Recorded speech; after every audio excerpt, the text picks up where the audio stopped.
Everyone will take their seats. We're fixing to get started.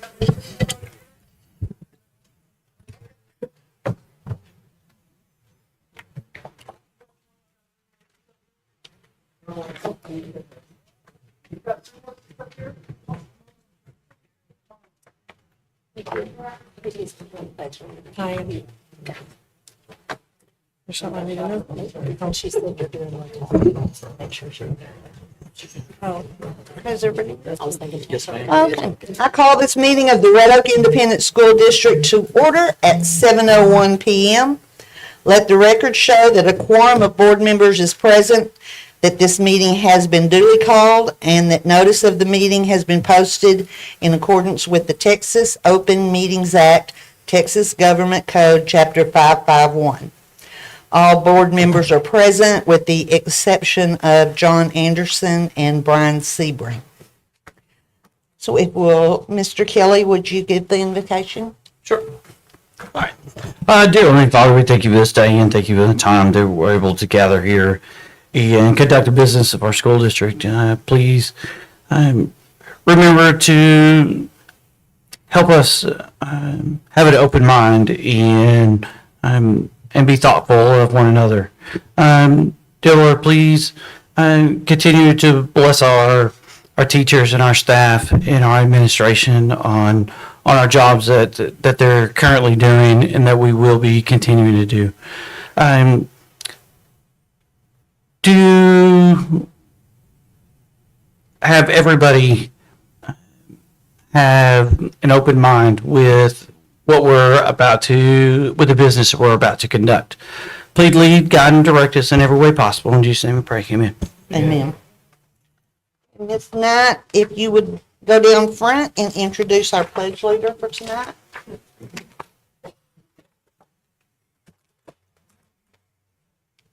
Alexis Korn, can you come forward? Is it on?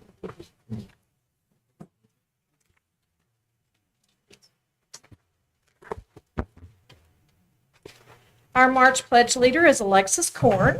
She's 13 years old. Her parents are Lucas and Megan Korns. She has one brother named Jonah.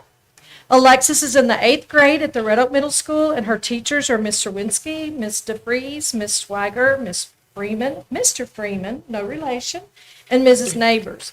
Her favorite subject is reading. Alexis enjoys dancing and spending time with her family, and her favorite book is Skyward.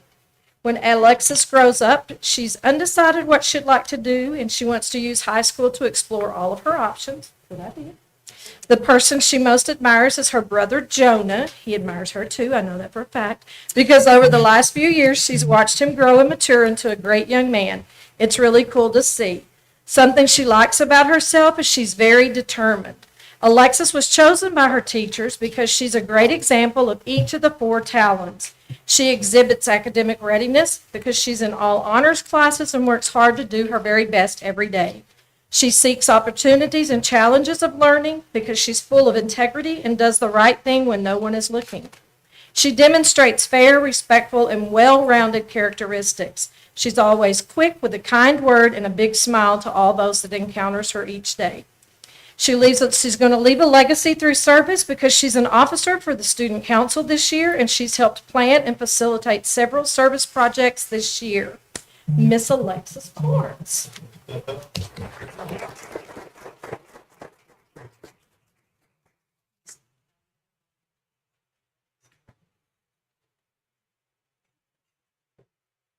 I pledge allegiance to the flag of the United States of America and to the republic for which it stands, one nation, under God, indivisible, with liberty and justice for all.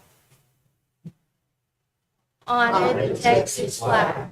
I pledge allegiance to thee, Texas, one state, under God, one and indivisible. Thank you.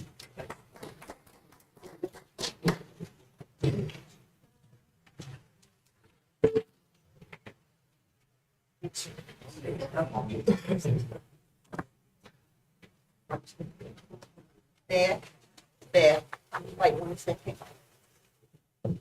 Here we go.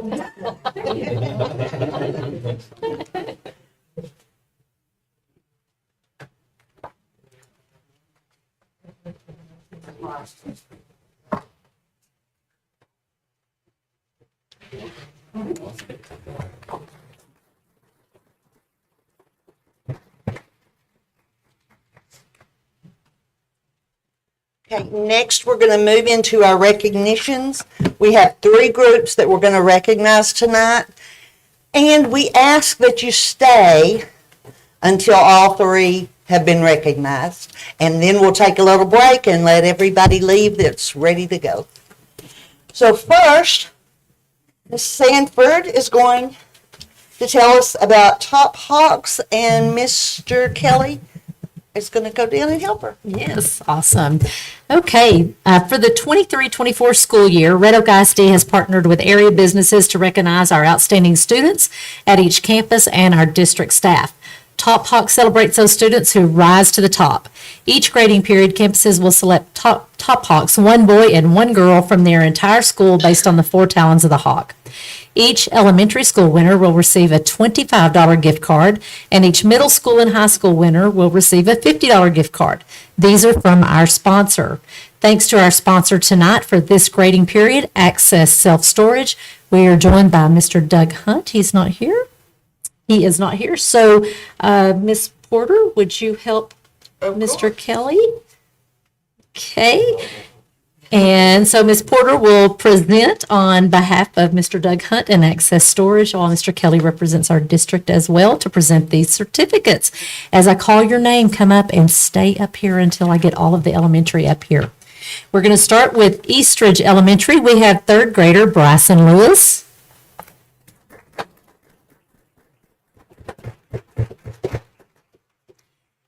Eastridge Elementary, kindergartner Mila Ferris.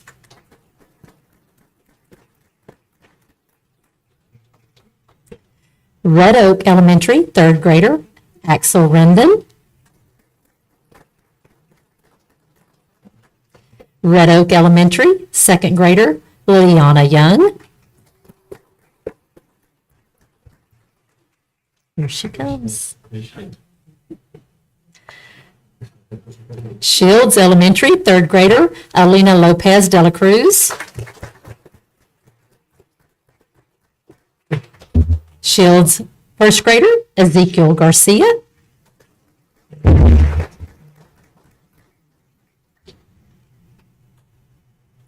Shutman Elementary, 2nd grader Jordan Ingram. Shutman Elementary, 2nd grader Sydney Reed.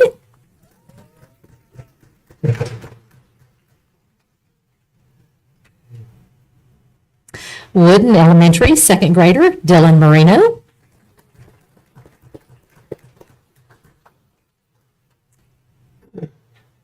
And Wooden Elementary, 3rd grader Allison Martinez. And we're going to get a district picture, and then parents, we will give you time to come up as well and get a good picture with all of our students and give them a big round of applause once again.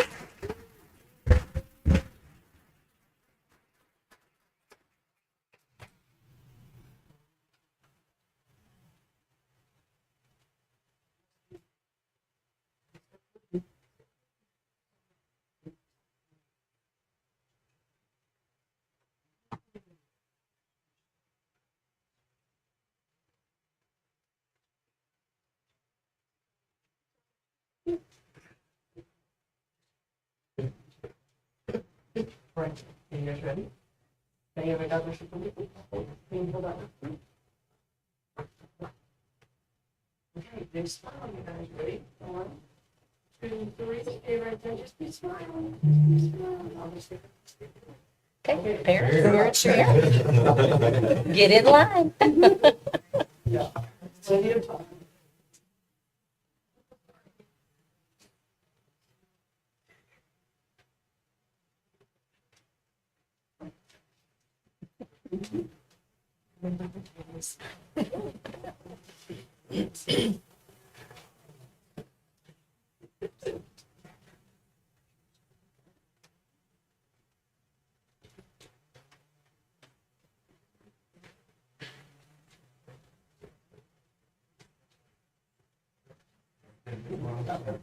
Just keep smiling.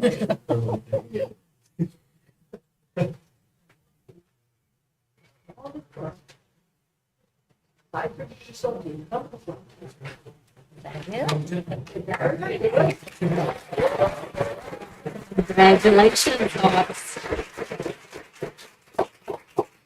Okay, we're going to move into our secondary at this time. And from Red Oak Middle School, Malika Williams.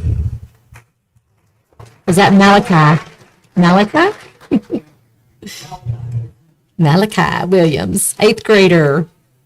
And also Red Oak Middle School, 8th grader, Heaven Henderson.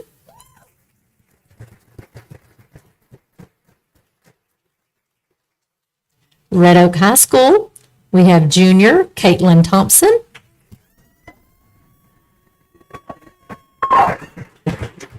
And Red Oak High School, junior Ryan Smith.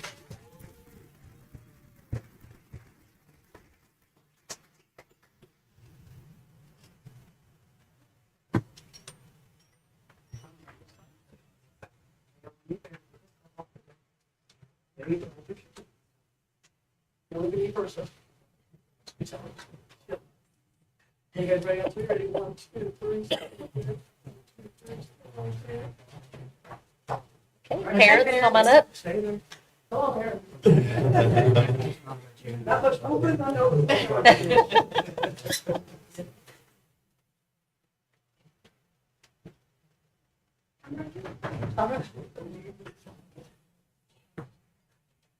Okay, Barbell, stop. Go ahead and give them their flowers if y'all want them to have their flowers in the pictures. I know that's important. There you go. But don't cover your face. Oh, have one more flower coming.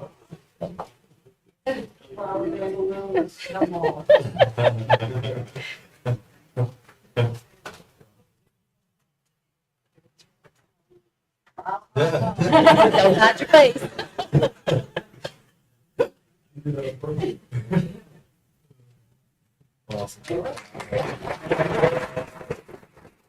Congratulations. You know, we have very large numbers in our classes, and to be recognized out of these large classes is a huge thing. So congratulations to all of you. Okay, we also celebrate our Hawk Staff Spotlight. From our bus drivers and office staff to principals, custodians, teachers, and more, our Hawk Nation consists of the best of the best. Every day, Hawk staff go above and beyond in a variety of ways. Tonight's winner will receive a $100 gift card, also sponsored by Access Self Storage. Congratulations to our Hawk Staff Spotlight for the 4th grading period, Dory Barrett, Red Oak Elementary School Counselor.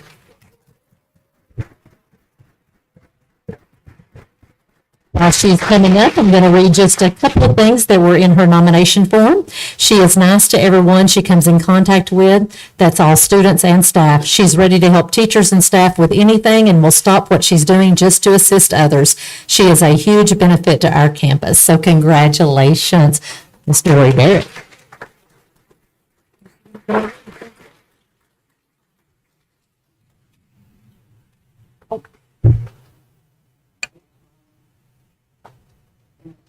Stay right there.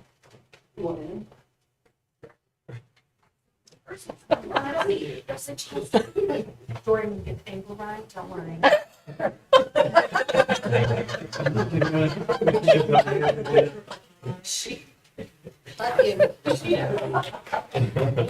Congratulations. Okay, and if you will stay with us for one more quick recognition at this time, if I could have Ms. Jennifer Jeter, our Director of Career and Technology Education, come forward to recognize our robotics team. Mr. Knight will assist her. Mr. Johnny Knight will assist. So our robotics team, which is ranked the highest it has ever been since the establishment of the club in 2013, they are ranked 25th in our state of Texas, which is quite an accomplishment. Thank you. They also were at district and came out 6th in our district and are headed to state next weekend. Yes. About a month ago, they competed in the first ever Greater Southwest competition hosted by Chad McGurry over at TSTC, a council member over at Cedar Hill.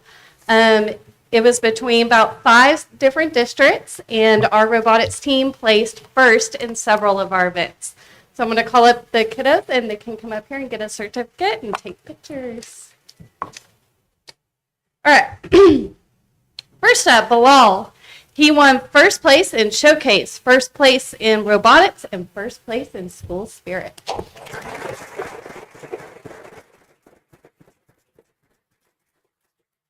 Next up is Jay Kelso, and he participated in first place Showcase, first place School Spirit.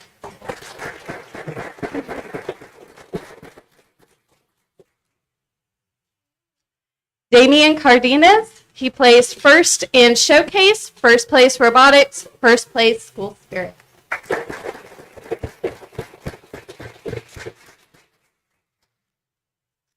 Grayson Shaw, and he placed first in Showcase, first in Computer Aided Drafting, and first place School Spirit.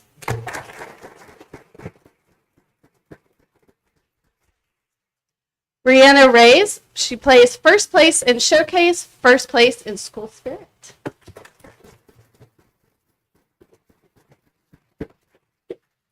Caleb Moore, he placed first in Robotics and first place School Spirit.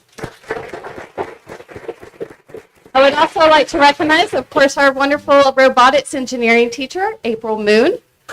Our mentors, Justin Stapleton, Dave Calger, and Jonathan Labrum.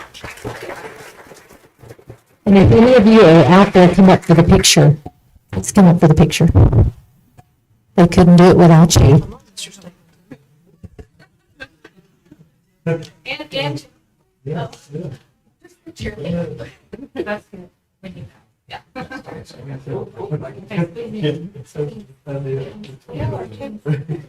Chad, come on up.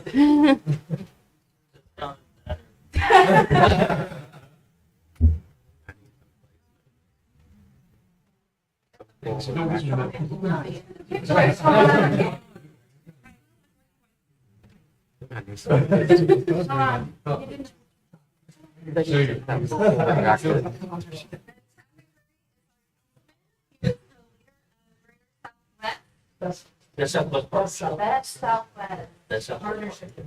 Yes. And we have a. We have a presentation here for you. I know you thought the certificates were the best part, but we're bringing the best part with us. It comes in 2 parts. One is, this is the championship belt for the first ever annual STEAM competition for the Best Southwest Partnership. It is engraved with the Red Oak ISD badge here for 2024. You are the initial winner of the overall competition for the Best Southwest Partnership. Now, next year, you all are going to bring this back to the competition, and you get a chance to win it again. If you win it again, we'll put your name on it again. But we are going to replace that with a permanent trophy. It will be the Eddie Bernice Johnson Science and Technology Trophy in honor of the late Congresswoman Eddie Bernice Johnson and her focus on science and technology. So, we would like to hold and display the belt. Who's the tallest one here? Do you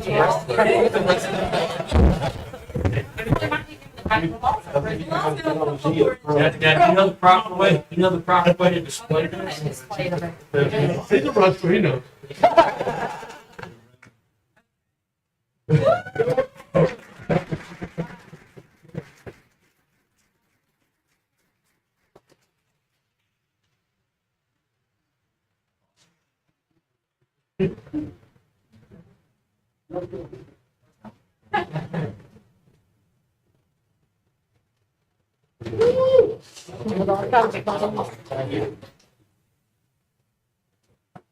Hey, don't move.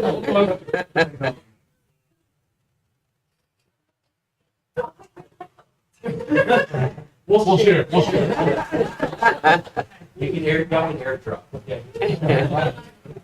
Hey, y'all are STEAM students, y'all know how to do this. Now, I think every part is a good part. So the first part is the bell.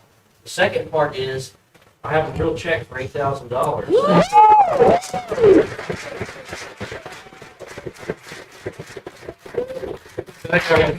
Each of these was kind of a placeholder. So you guys won $1,000 for winning the robotics competition, $1,000 for winning the preaching design, $1,000 for winning the school spirit award, and then $5,000 for winning the overall competition. Yes.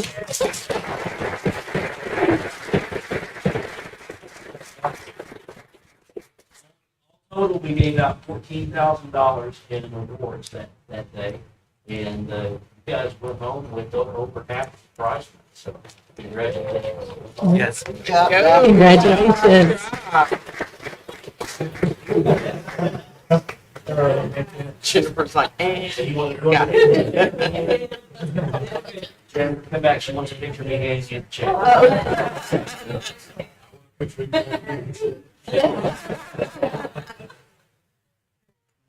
Now, unlike most robotics competitions, there's no charge. We don't charge anything in our competition.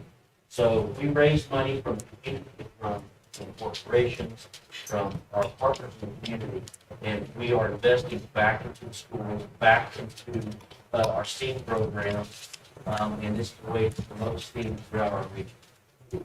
thank you. Thank you so much. Congratulations. Lots of hard work. Congratulations. Picture. I think they're.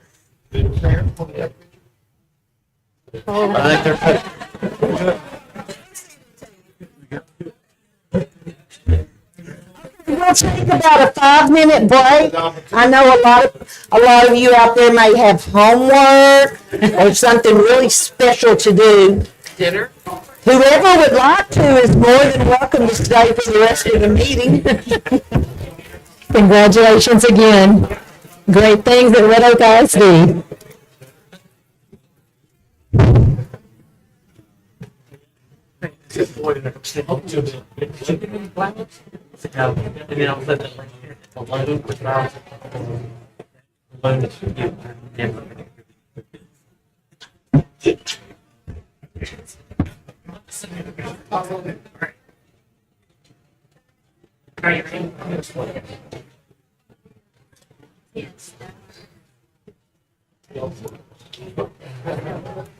I think it's much better to ask. Thank you so much. Thank you. Yes, thank you.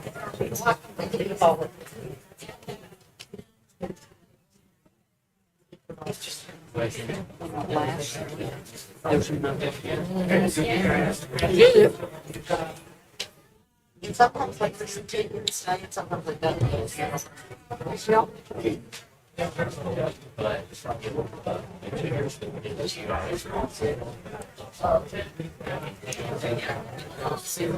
all these bodies in here and it's hot. Now it's cold. I was gonna say, People are leaving. Cooled down real fast, didn't it? It didn't take long. It got cold real fast, too. Don't wash your jacket off. It's kind of There was a lot of hot air in there. coming from over there. Hey, you remember that show when you came in? Never sent me by. He wanted me to show it around. She walked in and I was like, I thought this one this big. she's like, Nowhere near.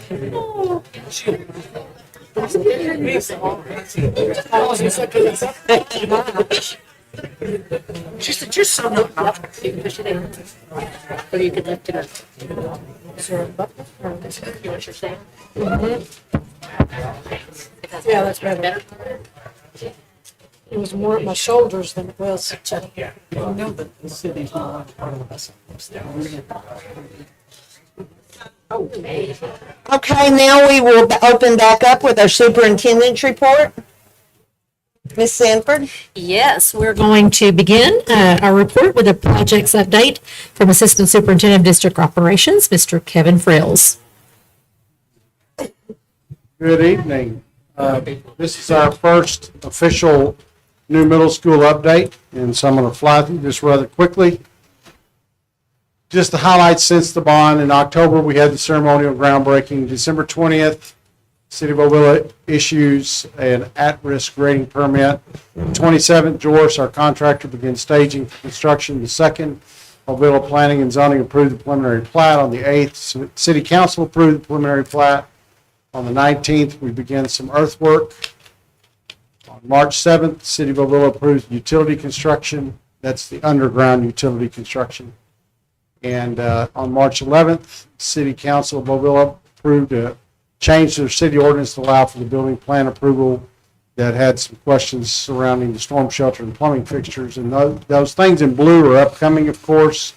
On April 1st, it's a big day because the final plat goes to City of Mobile Planning and Zoning.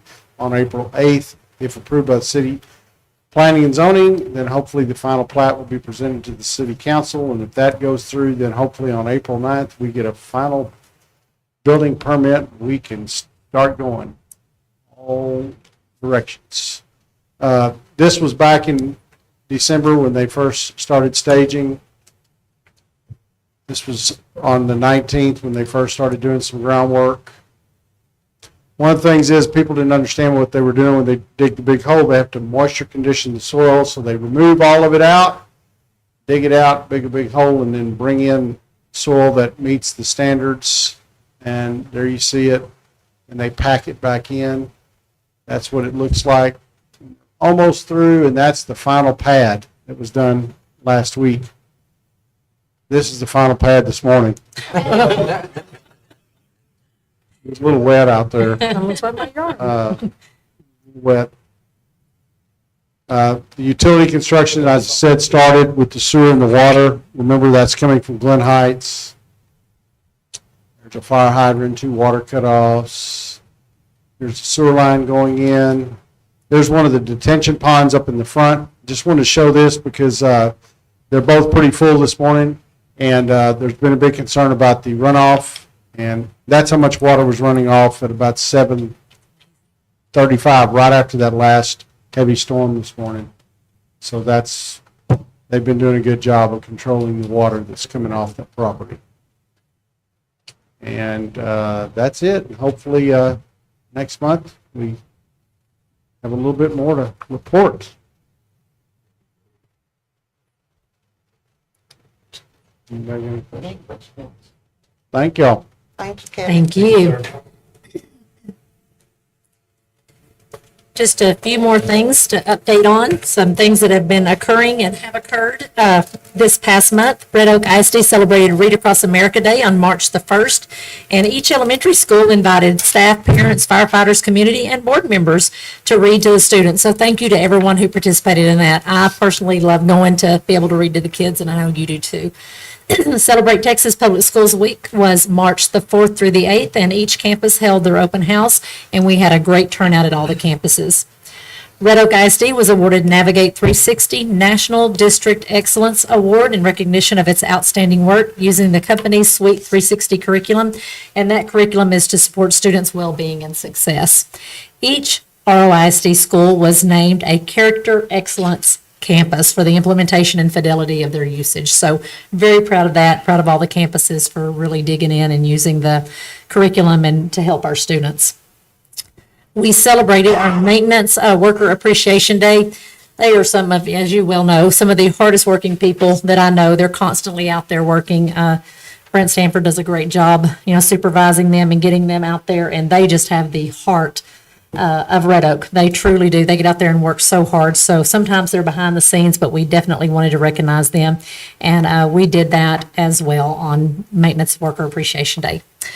Ellis County Youth Livestock Show is currently taking place. So next month we will have a lot to report on that. So we're not going to do any of those reporting right now because we're still in the stages of the stock show. The Lady Hawks soccer team is currently in our by-district round playoff. I haven't heard any updates yet. We're in overtime. 2-0 in overtime. We are leading, so that's against Melissa in Mesquite. I believe they're in Mesquite tonight. Is that correct? And so hopefully we're going to be able to report a win before too much longer. Our Hawks boys soccer team has also advanced to the bi-district round playoffs. They're playing tomorrow night against McKinney North at Lake Highlands. Also, just wanted to once again recognize we always try to tell when our departments do an outstanding job. And Red Oak ISD is proud to be among the elite group of education institutions recognized by TASBO, which is the Texas Association of School Business Officials. And once again, we have our business office receive the prestigious Award of Excellence in Financial Management. Red Oak ISD is one of just 32 Texas school districts who received this award in 2024, and this is the 4th year that Red Oak ISD has submitted and received the award. So great job, Dr. Johnston and your group. We appreciate everything you do. Also, congratulations to our Red Oak ISD communications team. They attended TSPRA, which is the Texas School Public Relations Association Awards, at their annual Star Awards program, and they won 8 Gold Star Awards and 3 Silver Star Awards. So congratulations to them as well. And that's all I have to report, Ms. Peterson. Okay, does anybody have any questions for Ms. Sanford? Next we'll move into open forum, and we do have someone signed up to speak, so I need to read this little message before we get started. Okay, we now move into public comment section of our agenda. The board welcomes comments from citizens who have completed public comment forms this evening. They are accepted prior to the start of the meeting and are not transferable to other speakers. Please be advised that the information shared in public comment is the opinion of the individual speaker, not the district. 2 minutes per person have been allotted for public comments. Please keep all public comments related to school district governance and operations. If you have a specific concern related to an employee of the district or a specific student issue, you're encouraged to utilize the district's grievance procedures provided in board policies on the district website. Finally, remember that the board may not discuss or act upon any issues that are not properly posted on the agenda. So when I call your name, please come up to the podium and state your name again. And we have Miss Crystal Dozier.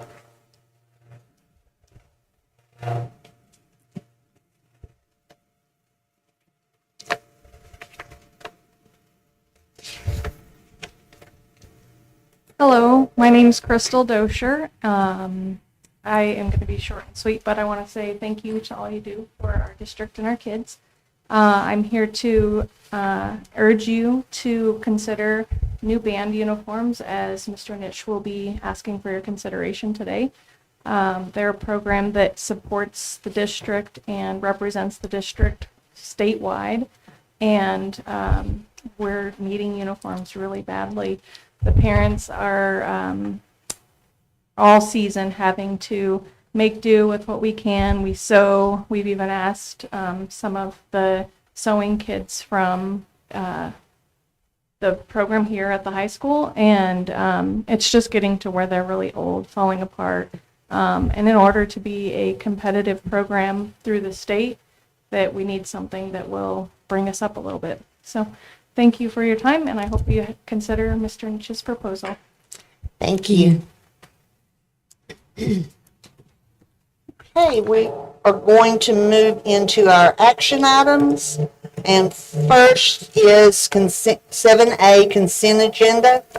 Does any of the board members have any items they want removed from the consent agenda to speak about separately? Okay, if not, do I hear a motion? Make a Anyone? motion, we accept the consent agenda as stated. Okay, do I hear a second? A second. Okay, we have a motion by Mr. Knight and a second by Mr. Kelly. All in favor say aye. Aye. Opposed, same sign. And it passes 6-0. 5. Oh, 5-0, sorry. He hasn't made it yet. I was counting Brian. Okay, next we have consideration of resolution and extension of Mentors Care contract for their services for the 2024-2025 school year. And I believe Ms. Sanford's going to speak to us about this. Yes, we do have a resolution to the board. Would you like to read that resolution, or would you like me to read it?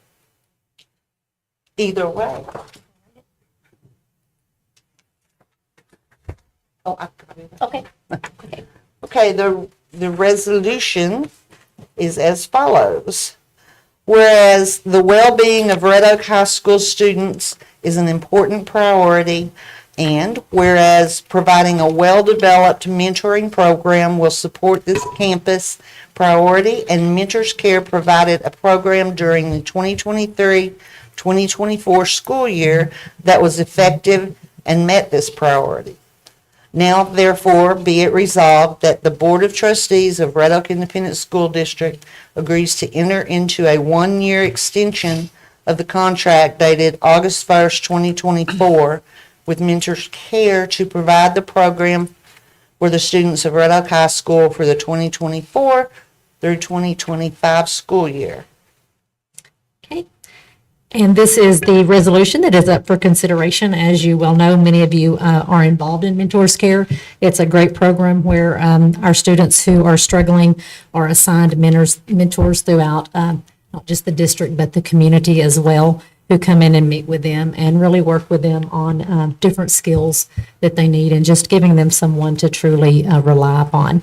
So it is the recommendation of the district for us to enter into this one-year extension and for the board to adopt the resolution, and that the program continue to be a part of our Red Oak High School campus improvement plan, and we will continue to monitor it and use it effectively through the district. Does anyone have any questions or comments on Mentors Care or the new contract? Just like to make a comment. If you haven't been part of this, it's an awesome experience. You know, you go in and work with a young person and you bond with them, honestly, because at the end of the year, it's amazing. The young man I mentored last 2 years ago, I guess, last year, but he called me the other day, said, let's go eat lunch. And I thought that was so interesting that these kids, you reach out to them, you can touch them and do good things. So it's one of those things that I think a lot of people are hesitant, to do, but it's a great thing to do.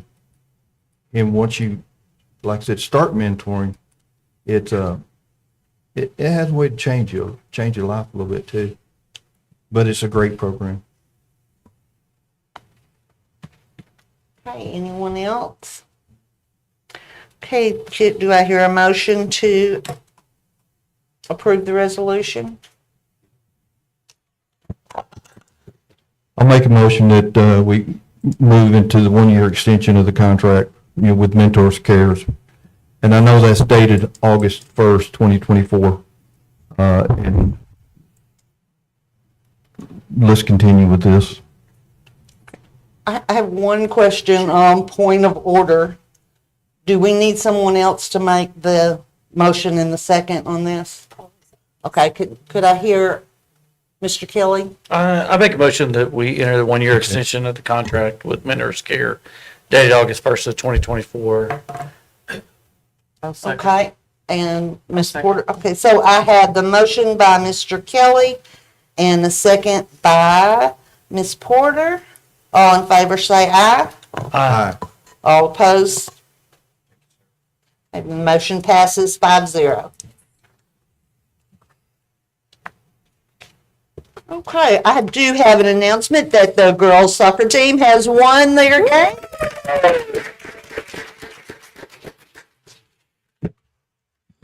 Hi. Sorry, I'm a page behind here. Okay, next we have consideration of the 2024-2025 school year calendar. Miss Sanford's going to give us info on that. Yes. The calendar's always a big deal to everyone. Everyone's always looking to see what we're going to do different, what we're going to do new, what we can learn from past experiences, and how we can always improve upon that. And so we always do a survey to get our input from our students, our staff, our community, and our everyone in general, even grandparents, alumni, area businesses. A lot of people will fill out our survey.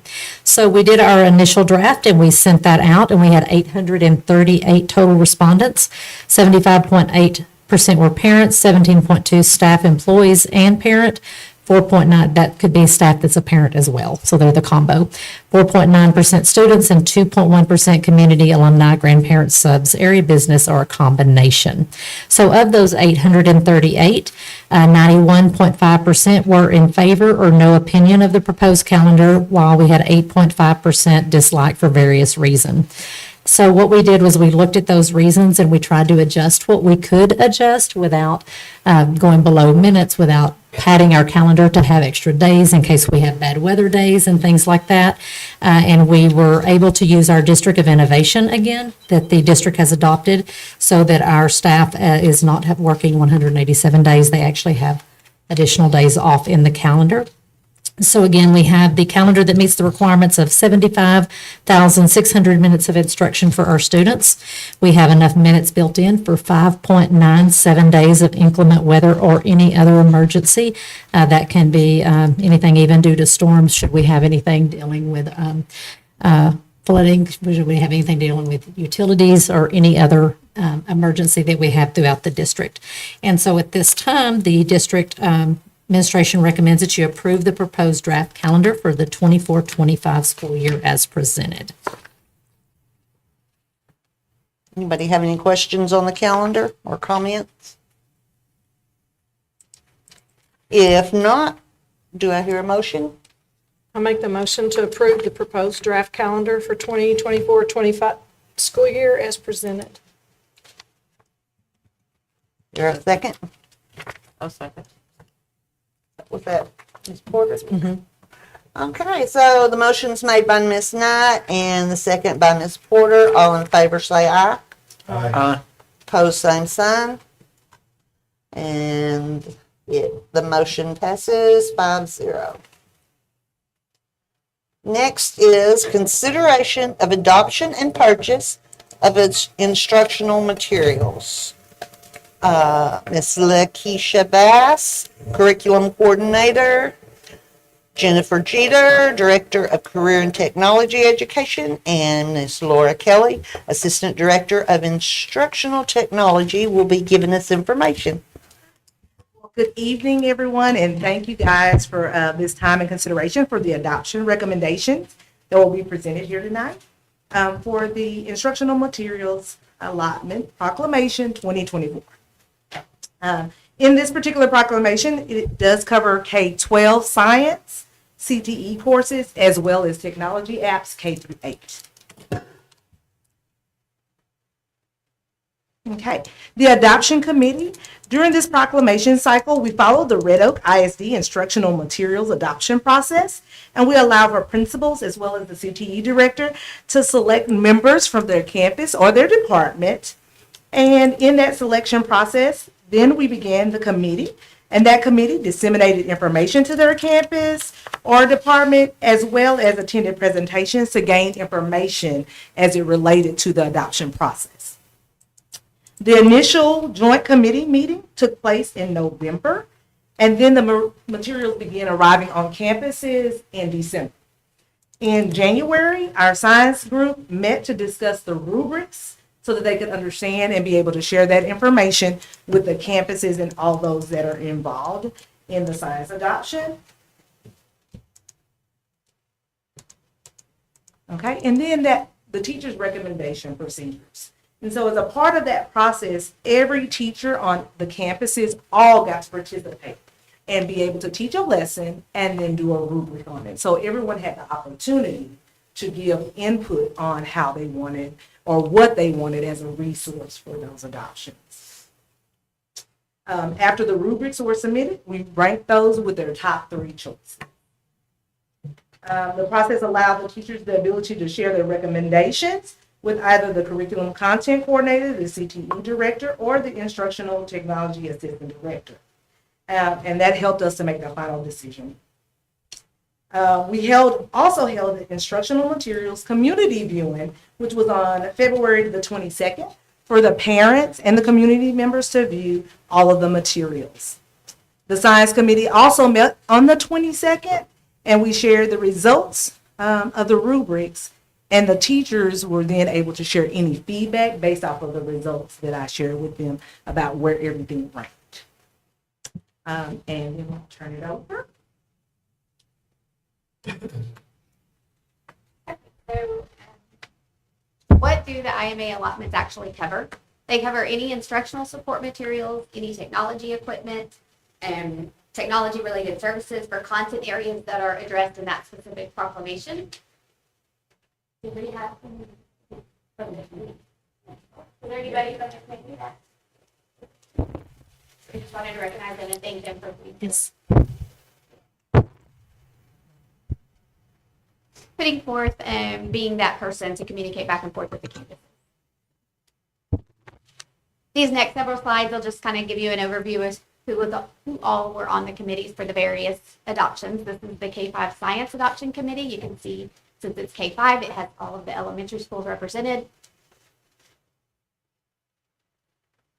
Then we have the 6-8 committee for our middle school, 6th, 7th, and 8th grade, classroom teachers, instructional coach. And for the high school science adoption, these will be the high school science teachers that served on the committee, as well as the instructional coach for science at the high school.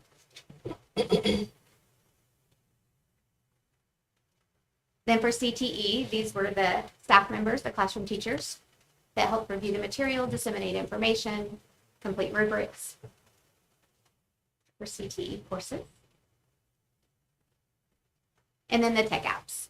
This particular one, the tech apps, and most of the tech apps, well, really all of the 6th through 12th grade tech applications will fall under CTE. So we were really only looking at the K-5 tech apps as a separate part of the adoption.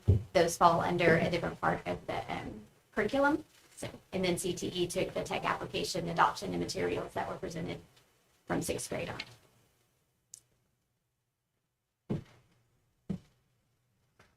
Okay, so Letitia's going to go over the specifics of the publishers and the dollar amounts for the science adoption.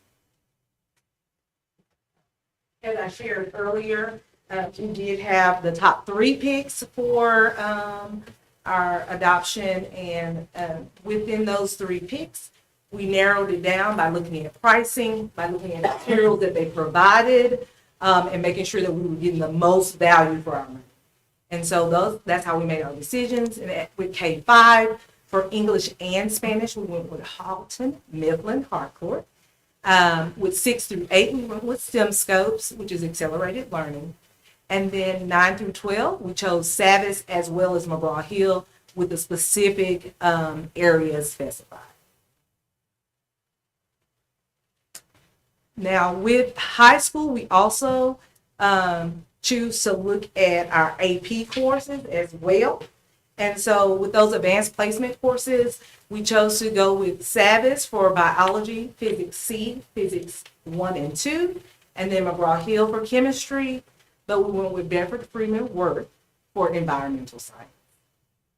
And so these adoptions for our general K-12 or 8-year adoptions for the AP classes, they are 6 years with the exception of one of our McGraw-Hill, they actually gave us an 8-year adoption. But normally with the AP courses, they give a smaller adoption time frame just because that is ran through a different, versus the TEEPS is ran through College Board, and so that's handled.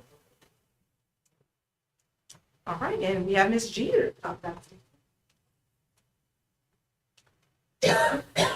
Okay, so up for adoption in CTE were some of the health science courses, as well as tech apps through 6 through 8, and our family consumer science courses.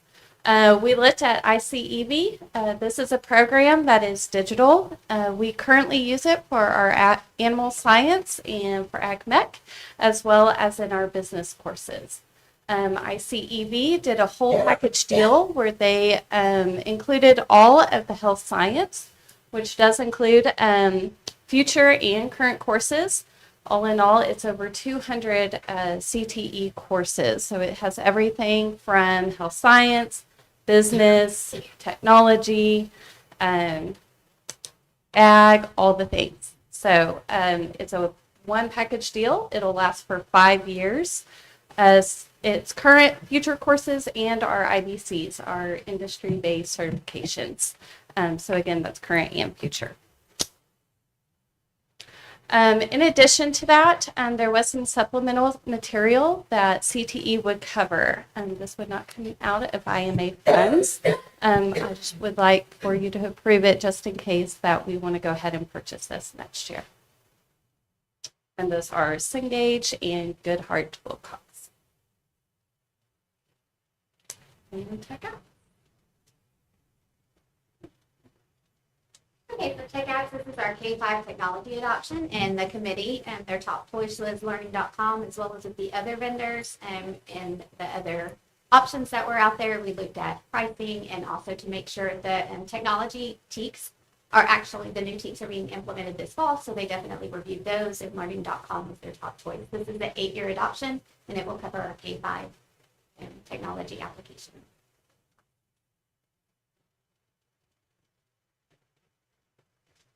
Okay, so overall, in summary, and the total funds that we received from the Proclamation 2024 is $1,231,293. The K-12 science portion of that is the $683,460. CTE courses of the ICED is $327,591. And then the K-5 technology applications is $135,720. For a total of $1,146,771 coming out of the Proclamation 2024 IMA funds, and then the additional CTE funded portion.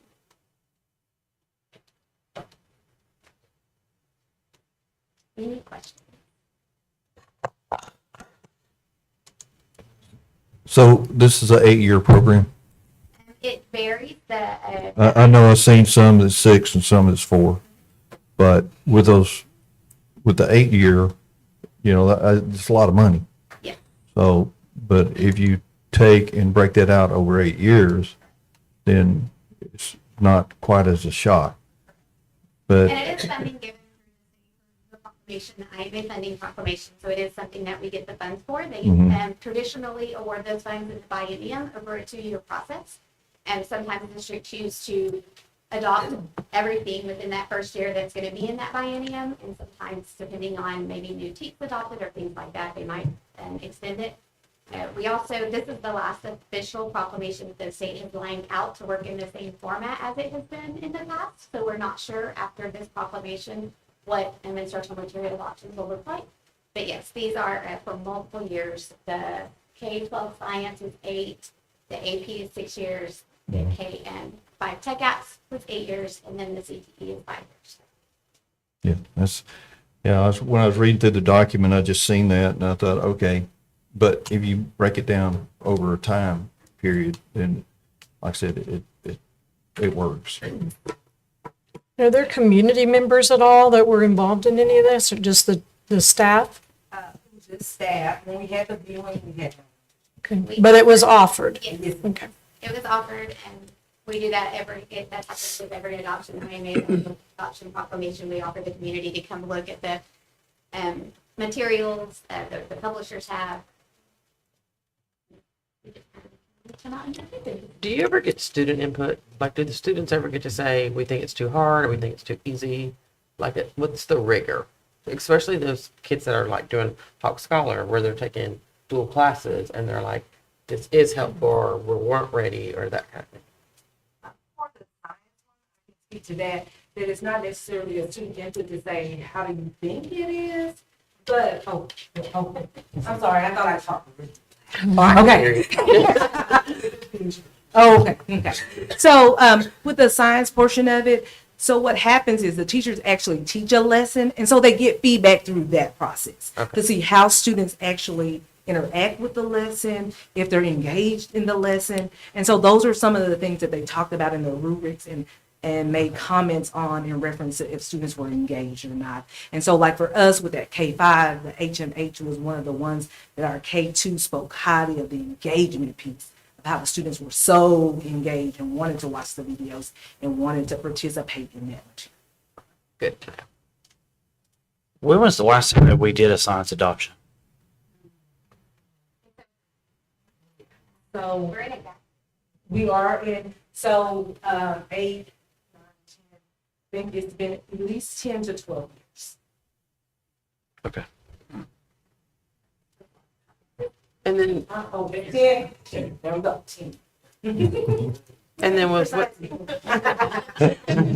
on the CTE portion with the ICEV, okay, when you're saying current and then future, how far? Sorry. So in CTE, our IBCs change every 2 years because they are industry-based. Our programs of study are also updated every 4 years.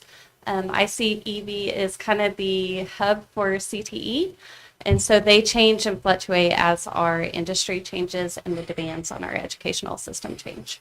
Okay.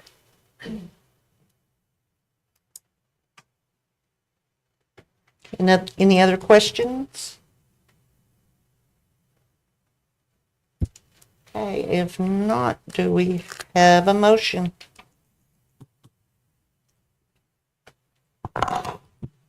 Make a motion that we approve the proclamation 2024 instructional materials for adoption as presented.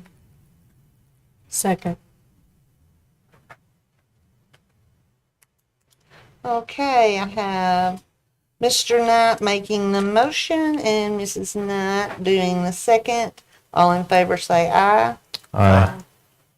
Opposed, same sign.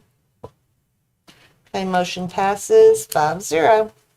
Thank you, ladies. Thank you. Thank you.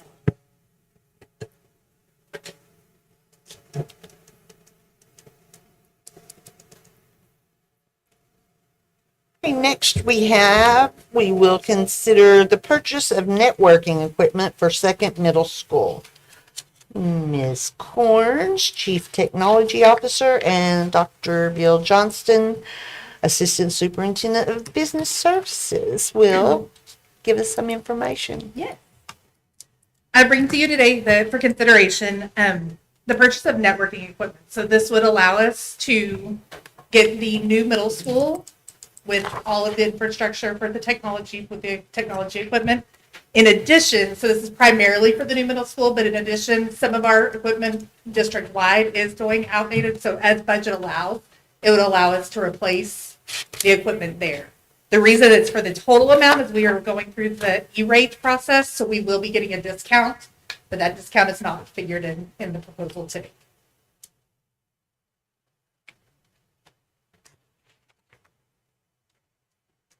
Any questions? So this, I was reading in the document, DNA, advantages, 5-year lease is what it is? Okay. Yeah, like I said, just when I was going through, I just looking at terms on this, so. It would bring it online with matching what we have today. Okay.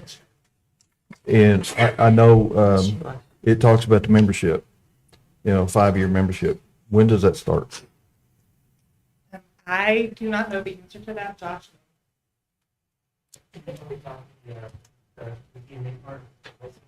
Well, it's just, when you get down into it, it talks about the digital service contract, if it's for the new school, I'm just looking at, does it start when the new school opens, or do we have to take it now? As far as, Right, so the DNA licensing part is, we don't use it in our district, but we can't buy this equipment without purchasing that. That's just the way Cisco puts it into their products. So the licensing will actually be active once we make the purchase of those switches. okay. Like I said, I was just looking at the 5-year membership and I was thinking, Right. when's it start? Yeah, we don't actually use any of the features on that DNA part, but we can't buy the equipment without buying that, piece. Yeah. Okay. Thank you.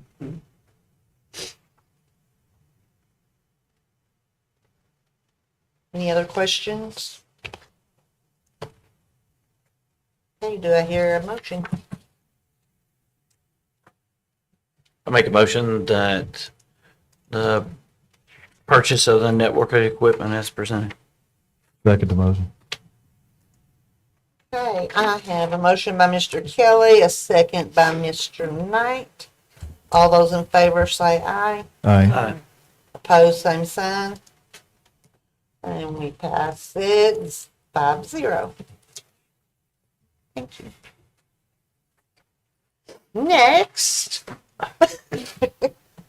and we will consider technology, construction, and procurement services for the second middle school. And we still have Ms. Corns. Yes. So in order to create cost savings for the district did not include the installation of the technology infrastructure in the architecture plans and the design of the construction for the second middle school. So this would allow us to partner with True North to provide those at a discounted rate than if we'd gone with the original architecture. Any questions? Is this the additional to what we've already purchased? Or is this something new? So this is different. This is just with the infrastructure for the new middle school. Okay. So this is the design, the technology infrastructure, the procurement for the new middle school. Do we have a motion? I make the motion that we award True North Consulting the technology construction and procurement services for a total of $63,400 for the second middle school using TIPS contracts number 230601. There a second? Second. Okay, I have a motion by Ms. Knight and a second by Ms. Porter. All in favor, say aye. Aye. Pose same sign. Motion passes 5-0. Thank you. Thank you. Next, we have consideration of purchase of high school band uniforms. Mr. Jason Nitch, Director of Fine Arts.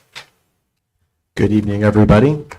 It's my pleasure to present to you our recommendation for the purchase of a new set of uniforms for our Mighty Hawk Marching Band. Our current set of uniforms was purchased in 2015, and they are at the end of their projected lifetime. And so what we have is we have spent right around the past year working to design the uniform that we have in front of you. And we based our design considerations on a couple of core ideas. The first being that we wanted the uniform to look like a uniform. A lot of bands are moving to more of a costume design, and we wanted to make sure that when we came to our football games and out in our community that we looked like we were wearing a uniform. We also wanted to pay homage to Red Oak and to the Mighty Hawks and the spirit of the Hawk, featuring our signature maroon colors. And you can see we have a little hawk talon swipe that's in the hat and then across the chest. We also wanted to make sure that this was a uniform that we were going to use for the long term. This is a long-term investment. These uniforms are going to last between 7 and 9 years, so into the 2030s. And so we've built a number of adaptable features into the uniform that not only allow us to stay current, but also allow us a lot of flexibility in how we present ourselves every week. For example, the hat. Can you take your hat off, please? So sorry. If you will take a look at the hat, first of all, the hat is not a traditional bucket hat. It is a visor that is open to the top. This is very significant because it's also a student safety issue. It breathes much better for our students. So when they are in the heat of August and September, this is going to be much more comfortable for them. It also, this is not it's not a solid shape around the outside. This is a wrap that you can literally just Velcro on. So that's another piece that over the years can be updated and customized as needed, either for our look or for shows, a specific show, for example. One of the other things is that you'll notice the band uniform is asymmetrical, which is it's not the same on the left and the right. I'm going to turn this way just a little bit. No, other direction, towards me. This way. Yeah, to your right. There you go. Let's see over here. It's asymmetrical. It's not the same on the left and the right. That puts us at a great competitive advantage because it's much more difficult for judges to critique the spacing of the shoulders. It's also got a black base, which is pretty much the industry standard because it looks good on most body types. That in combination with the vertically split uniform will allow our students to look tall, which will give them a bigger presence on the field. The darkness of the uniform makes it much easier to hide inconsistencies from student to student, and so puts us at a competitive advantage. We also have the piece of material down in the front, a little drop, which also has our signature maroon on the end. That is also a piece of the uniform that can be removed, could be replaced with something else, could be updated over time. And so that's another part of the uniform that is adaptable. And if you're thinking, that's a whole lot, Mr. Nitch, that can't possibly be more, I'll say, wait, there's more. It's Friday night, we're playing Midlothian, we really need to bring the heat, we want to roll into the stadium with our maroon and white. We can do that because the sleeves also are detachable, and you can have the students featured with any color long sleeve garment underneath those to completely change the look of the uniform for any occasion. You could have this maroon and white look, you could have a total maroon look, you could have a look that fits with the theme of the show for competitive reasons, whatever that might look at. So it's highly adaptable, not only from week to week, but from year to year. So it gives us a whole lot of flexibility in terms of the number of looks that we can create. And so therefore provides a design that will do us very proud for many, many years to come. These uniforms are designed to last between 7 and 9 years. This recommendation and the quote is for 250 band uniforms and 10 drum major uniforms. The production schedule and time for band uniforms is 120 to 180 days. So with board approval, we could get them out onto the field this fall for our students.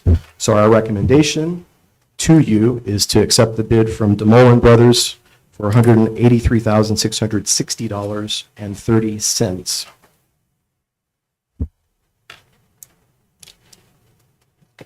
One thing you said when you walked in, there's a hawk swipe, a claw swipe. How would anybody know that has anything to do with the hawk? Well, it is subtle. Most of the time in contemporary uniform design, you're trying to create subtle ways to pay homage to your school, to your mascot.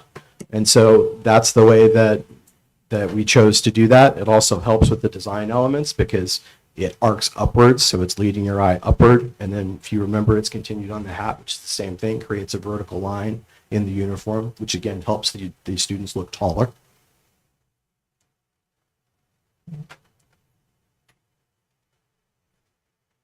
The vertical line it's talking about is like this thing coming down to there. It's like that. From a distance, it doesn't. You also have to imagine at times 150 students also, it becomes a much more imposing figure out there on the field when you multiply at times all of the members of the band proper. So it's a little bit of projecting it out on the field and seeing it in mass. Okay, so when he turned around, it looked like one piece. Is it two pieces or one? It is two pieces. It is a jacket and it is a separate pair of pants. So is it just pretty well common now that most bands wear more black than any other color? Because you say there's maroon, but there's not a whole lot of maroon from the standpoint of we're maroon and white.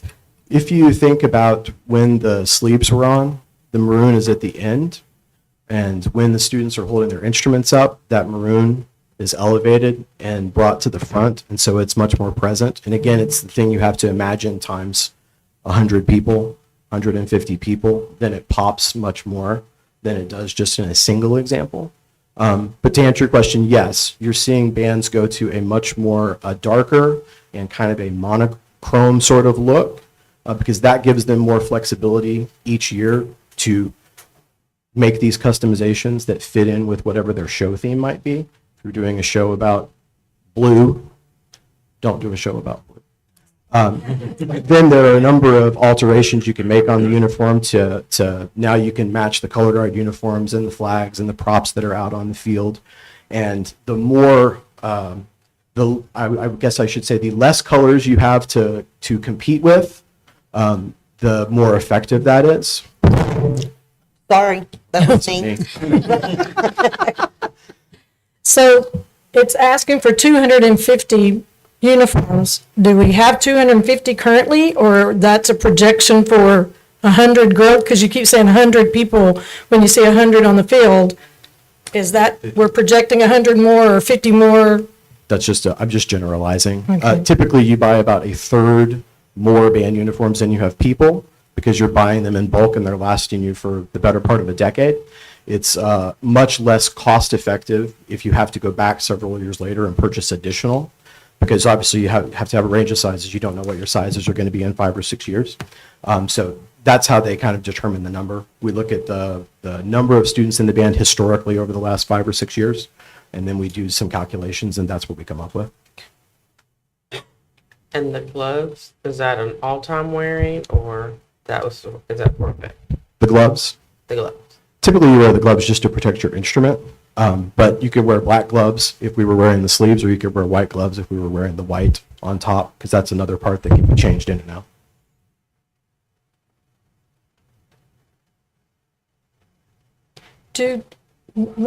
I know we purchased these, but do the kids have to clean them, or do we, how do the kids take care of these once they're issued to them?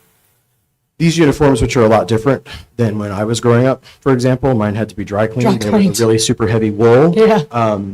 These can literally be thrown in a washing machine. We can take them down to the athletic department at the high school and throw them in the giant industrial washing machines, and they are ready to go. Okay, when you say we, do you mean? I don't mean me.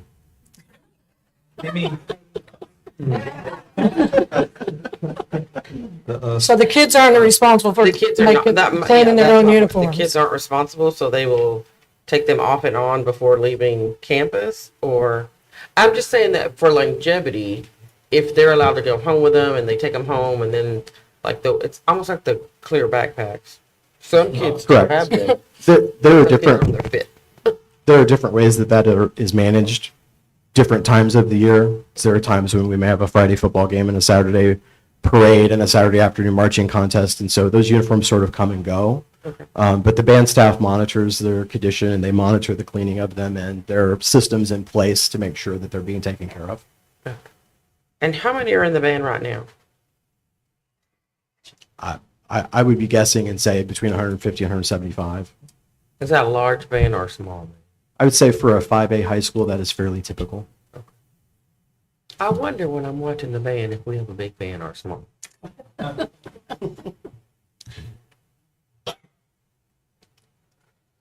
So, Are you hot? so when, Well, I mean, I just wanted to know, like, temporal, like, because this is Texas. So I want to know if you're hot.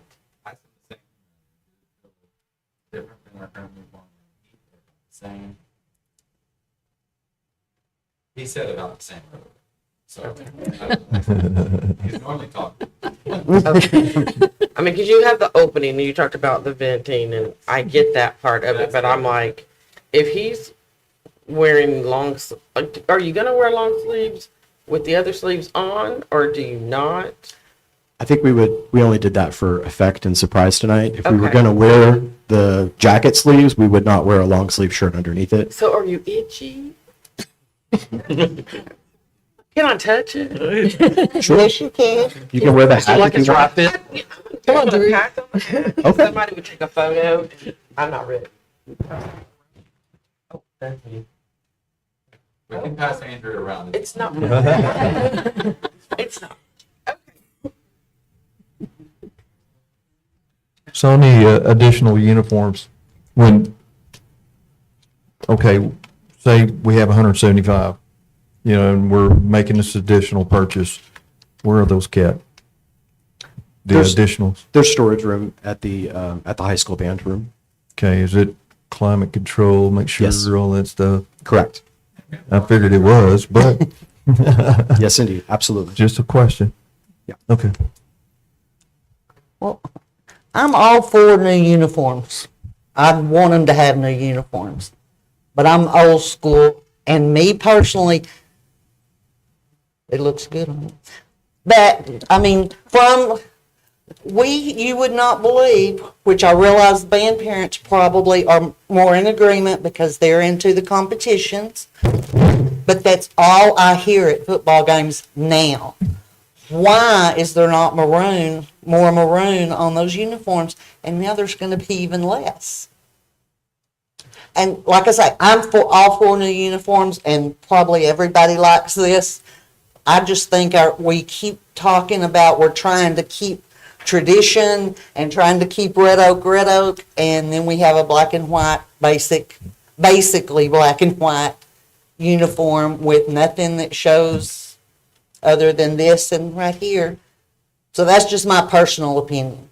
Sure. And again, that's why we have already built into it a lot of adaptability so that we can create those opportunities.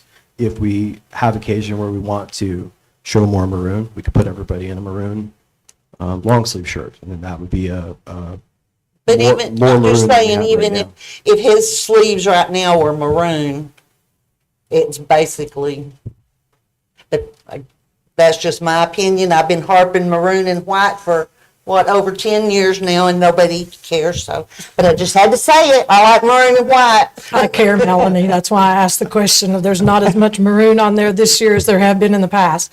Red Oak's gone black and white instead of maroon and white.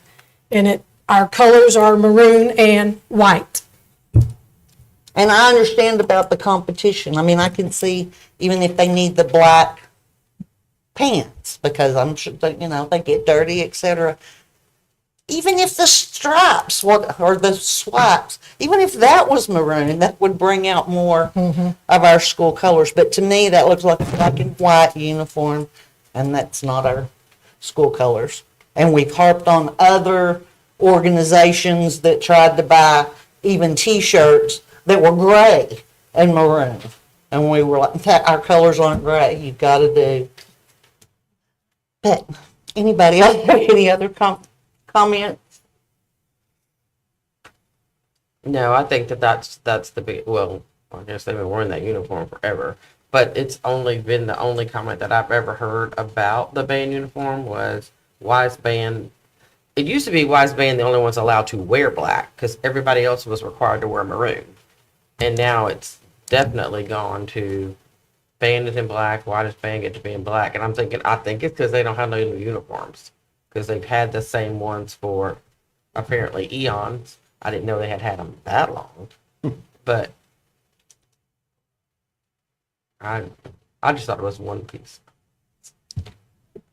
Well, I'm a big maroon and white guy, but from somebody who's been around dance and the showmanship and trying to hide in there, the black works. So I understand that portion of it, but I am about the maroon and white. But I like it and I understand it. That's the part that I get. I understand that part. And does it look good on a green field? Absolutely. It'll pop. It'll pop. I'm like everybody else. The maroon, maybe with it, and you're right. I think the hat makes it stand a little bit more with the feather that will make it stand out a little bit more. That will cover some of the black. I do like it like that with the sleeves than not the sleeves. I think it'll stand out. But you're right. Once you put white out there on there, I would not do white in a competition, white sleeves, because you can't hide. You can't have that at all. Yeah. So I get it. I get the black on there, but I would like to have seen some more maroon on it. I mean, but I like it. And they're long overdue, long overdue. I mean, those were here. I think we all I'm all agree on in that. favor of every ideas of new uniforms. They're long overdue. I think that was the same uniform they had whenever I was in school. So that, No, it's changed. not a whole lot. It's changed. Okay, my question to my fellow board members, if everybody says, oh, yes, this is great, then when football gets new uniforms, they get to be black and white. Baseball is going to be, everything is going to go predominantly black, and we cannot say a word about it because this is predominantly black instead of maroon or white. And it's funny if 'cause everybody wants our colors to go maroon and black, then Well, I keep hearing black is to hide on the field with a band, but black is to be intimidating for the football team. So, it's like, it's funny how black is interpreted for the different teams. I'm maroon. I like the uniform. I think it looks very nice. I like the not to where it'll be so hot, but I do wish it had more maroon on it. Can this be done in maroon? Let's just say that. If this is the uniform that you've picked, you designed, that you're going with, can it be done in maroon and then highlighted a different way? Because you've got your little maroon shirt on right there. I do. You notice I'm a bigger human. It's not flattering on me. We looked at a number of different color configurations, and part of the consultation with the uniform company is in working with people that deal with colors, and they deal with color combinations, and they deal with how the eye processes that, and in particular how it processes it in mass. And I think that's the hardest thing to project, is being able to visualize many, many, many people all together wearing this at once when you just see one person wearing it. And I think that makes it much more difficult to see how the color pops out of the uniform when it is, in some very key targeted areas that are all in very visually prominent areas, especially when your arms are up and you're in playing positions. It brings the maroon to exactly where people's eyes tend to look, which is right here. Right. That's the Play biggest. Like this. Yeah, Like trumpets and flutes. And I'm not a band person, but I know that he'll play like that, or they walk like this, or whatever. Yeah. When you're on I will be honest to the band parents. I don't get band. I don't understand band. I am not. I'm not. It's not my. I've sat by Crystal and asked her 50,000 questions. What is this, and why are they doing this, and what are they doing? If they're going to be in this color, this is probably going to be crazy. They're going to be in black. What's the flag? What color are the flag things? What's going on with that? Because they are always very rainbow colored. Don't look like they match us anyway either. The color guard. It changes year after year depending on what the theme of the show is. Their costuming changes. So it's designed every single year to match the theme. So they could be in some obscure color again. They could be in any number of colors. Okay. All right. Yeah. so they'll never, our band That's and what that will my never eye is match. always. My eye really isn't on the band. It's always on all of the colors. I watch the flag more than I watch anything else because they're so colorful. So Sure. and I don't. I mean, I guess I don't know why they're like colorful, but I'm like, well, there they go. But I watch them. They're intentionally contrasting so that you can find them out there, so that they don't blend in can find to them. all people playing instruments. Oh, So it's just a creative point of contrast. I didn't know. That's who I'm following. I mean, I like. I'm following the band, but it's the girls. Or the Color guard's flag more like the color. theatrical side of it. So that's their costume as per That's where se. my eyes drawn because I'm like, oh, More of a they're- costume idea. Yes. So now the ones on the top, the drum majors. Okay, do they have the exact same? They would have the same uniform configuration. Typically, the drum major uniform is a slightly different color configuration, so that stand it's a out. little differentiated. Also, so that it's easy for the students when they're on the field to find them Okay. with the crowd in the background. So they Okay. typically have a slightly different jacket configuration. Do you know what it is? We don't know what that is yet. We haven't talked about that yet. But Oh. it'll be based on this design, and it will just be a slightly different color. Can you put some more maroon in it? Sure. So the maroon people can feel better. Okay. So how did y'all have like the band parents, the students, who came up with?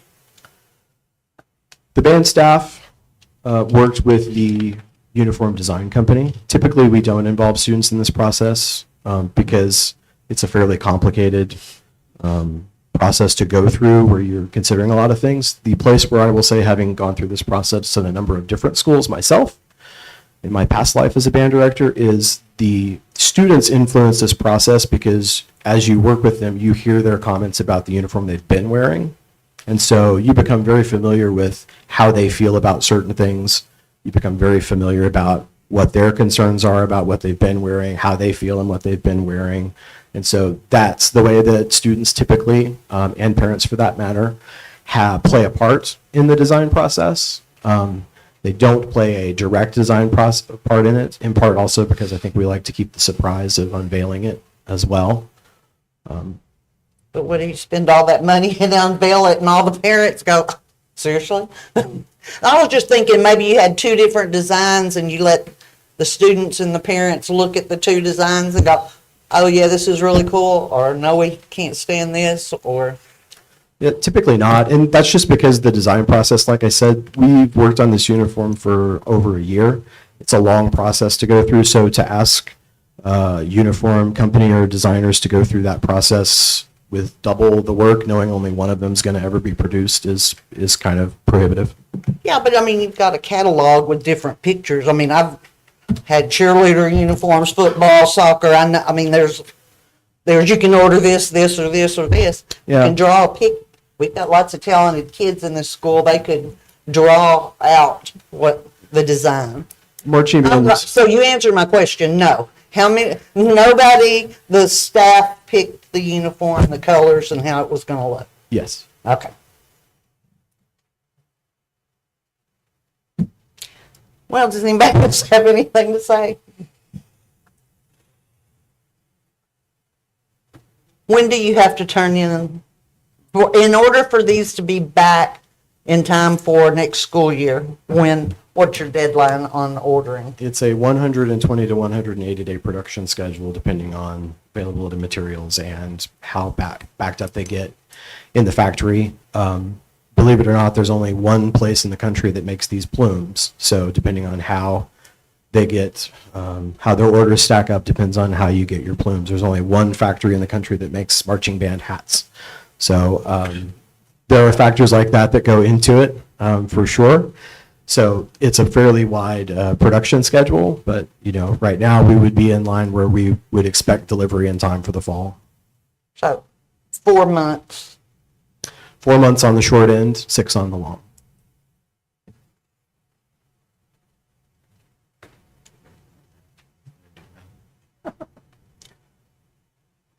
No more comments? Do you like it? He's going to say yes. Yeah. What do you think he's going to say? No pressure, Drew. My teachers are standing here. Am I going to say I don't like it? Okay. So, okay. Never seen, this is their first time seeing. We haven't. We don't tell people we're getting something unless we have that big on. Mass chaos. Yeah. Like, those people didn't like it because there weren't enough maroon on it. So. Municipality.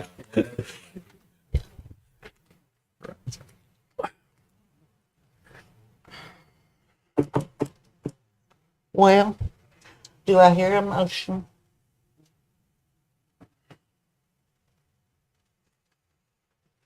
Yeah, You said yes? I got mixed emotions about it. Well, that's why I was asking how long does he have? If we wait till next month, is that too late for it to be back? Or we can actually discuss it and talk? I'm bad at math. I got to think. I'm a musician. I go to 4 and then I stop. I would say we're on a slim timeline. Let's ask this. Is there any way that the designer of this could add more maroon to it for us to see? I mean, that's, because that's, obviously, it's all of us that, it's the maroon, there's less maroon now than there ever has been, in my opinion. I'm all for a new uniform, all for that. It's just that when we do open it to black mostly, then that goes everybody, drill team, cheerleaders, all of this, and our color is not black. And once you let it for one, we have to let it for all, and then we here, community, saying, wait a minute, this is Red Oak, we're maroon and white, we're not, We would not be able to produce an additional sample during that time. It's about 6 to 8 weeks. Not even a sample, a drawing from the book, from a picture from where you're ordering from. It could be possible. It's difficult to make decisions based on drawings because it doesn't always end up the way that you think it's going to without seeing it in person. But it does give you an idea. It does give you an idea. So that's, I don't have a problem with the black. The thing to me for black and with us, it's the how long, like if yours looks black 1 year, everybody's would look black 1 year, and then with wear and tear, it would start to look gray anyway, because black fades with the washing and the handling, and there's very few things that you have that start out black that stay black. And so then you would have different variations of this one looks older than this one. And so like you had somebody who was in the storage that hasn't worn theirs in forever versus one that's already 6 years old, your uniform's going to come out looking very black, very new, and yours looks like you've had it for 6 years. That's the only thing. Black just kind of doesn't stay black. That's my only thing about a black uniform with that much black. I think you would, like not now, but later on, you would have the problem of, why do they look like they're all wearing different color shades of black? So that's my only question about the black, but I don't know. I wasn't here apparently during the maroon era when it had to be like, I came around when it was, well, I thought our colors were black when I first moved here. So My point exactly. I wasn't in the maroon era. I didn't go to school here. So that would just be my only concern was, how do you keep that black, that crisp? Typically, the color you have the most trouble with is actually white, which we experience with our current uniforms because it There's no yellows. white on there Yes. to worry about. That Black. because I would say historically, black has a fairly minimal amount of okay. color change historically. Okay. Is it polyester? I mean, is it or is it more like a dry fit? I mean, because the dry fit will hold a little better in black than. It doesn't feel like a dry fit. No, it's not a dry fit. It's a blend. It's what? It's some kind of polyester blend. Okay. I'd have to look to see exactly what the makeup is. I understand it. I'll make the motion that we. Let me pull it back up. Yep.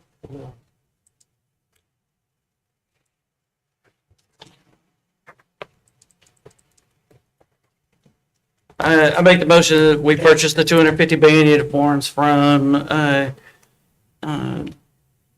D. Malone Brothers and Company at $183,660.30 using the Bible contract.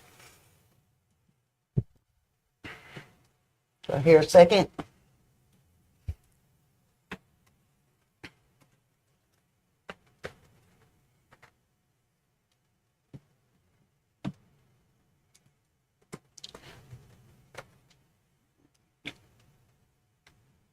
Okay, so I don't know what to do. Miss Stanford, can you give me some direction here? If it's not seconded, then the motion dies from lack of a second. Okay, Well, I would like to, what is it? A point of order to table the recommendation of purchasing the 250 band uniforms until further discussion. Is that a motion? Yes, ma'am. I'll second. Okay, so we have a motion to table this item. I'll And a second it. second by Ms. Knight. And hopefully we'll have the whole board will be here because we're missing 2 board members tonight. Need to be on the decision as well. And we want, if there's parents out there, we want them to have new band uniforms. And this one may be it, but I just think there's something different. And like you said, we're gonna have 2 more, our other board members will be back. We're all majority rule. So we will consider this. If y'all have any ideas, or if this is exactly, if we've got band parents out there and you want your kids all in black, let us know, because every other organization will get to change also. So this motion is tabled until the next meeting. Is that right? Did you Take a vote. Take a vote. Oh, okay, all in favor say aye. Aye. Opposed? Okay, the table passes 5-0. Thank you. Thank you. Next is consideration of purchase of school bus from the 2024-25 budget. Mr. Stanford, sorry. We get it after that. Brent, could you come up? Yes. This is the usual that we do every year. We're turning 3 older buses out and then just turning our fleet over just to keep an updated fleet. So this is, I know it says on here, this bus purchase will add a route. This is kind of copying this off the other one, but this is to turn our fleet over to get rid of 3 old buses and to bring 3 new ones, just like we have done for the last 10 years. So as of right now, we're not adding We've it's added not, a route this year, yes. Okay. So we've already purchased that bus and we added a route. okay. Any questions for Mr. Stanford? We finally got rid of those ones that had the engine problems. This right here is going to almost sew that up. Because I know that's been one of their thorns. Hmm. Okay. Hey, I do just got a question. Do we have any of them that we're using on propane? Have we considered the propane? How much more is a propane bus than it is a diesel? Because our diesel price is atrocious. I mean, when we look at our gas price, our diesel price is at an all-time high right now, which I understand diesel price is done. But have we looked at a propane bus and what the difference 10 is? years ago, we looked into that. There were Okay. some grants and stuff for it. There's really not much grants anymore for stuff like that. And as far as the mileage and stuff, you're gaining a little bit, but you're not gaining much. You're losing a lot in power. Okay. Diesel is not running strong and hard, and then, you're not going to get as much miles per gallon on propane. But Okay. It does burn cleaner. Yeah. And, when there was some grants and stuff, a lot of districts did it, but all those districts have gone away from it. Which is Okay. I just knew that where I worked before, we had some propane buses, and it was kind of a big deal because we did a lot of training with them. So that's why I asked on there, but I'm okay with it.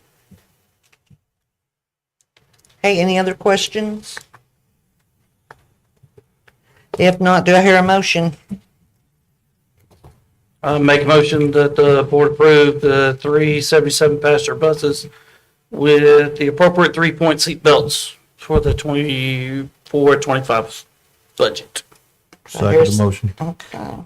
Motion made by Mr. Kelly and second by Mr. Knight. All in favor say aye. Aye. Opposed, same sign.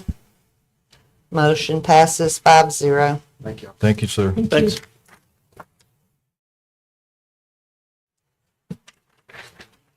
Okay, you guys have your information items. Are there any questions or comments concerning any of those that you want to speak about? Okay, if there's nothing else, the time is 8:40, and the board will adjourn to closed session pursuant to multiple Texas government codes as listed in the agenda.